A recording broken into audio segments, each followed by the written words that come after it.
Good morning mga kagulay. Update ko po kayo sa beans ko. Dagko na daay siya mga kagulay. Ika 5 days niya karon.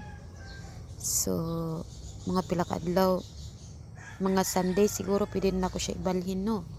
Sa kuan di ay mo na siyang gipunla nako siya dinhi.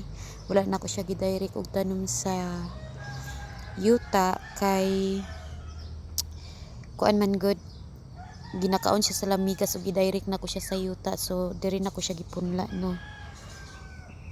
Gahulat tay ko sa ako ang strawberry o kuan, strawberry o kalabasa ug upo, wala pa kay siya ni tubo, gagmay pa kay siya.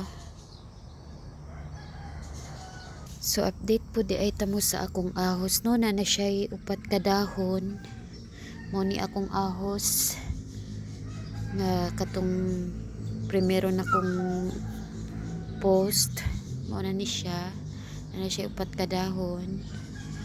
Og atuan po nato ang carrots mga kagulay no. Update mo sa akong carrots, ingani na po siya kadagko.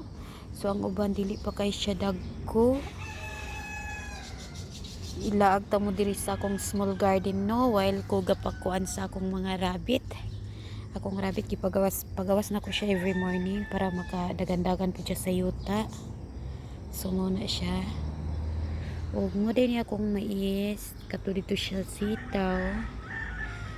Og okra, alugbati. Akong talong na pa dito sa dulo guys. Gagmay pa siya, i-update mo ana. Okay, nagpakaon pa ko sa akong rabbit.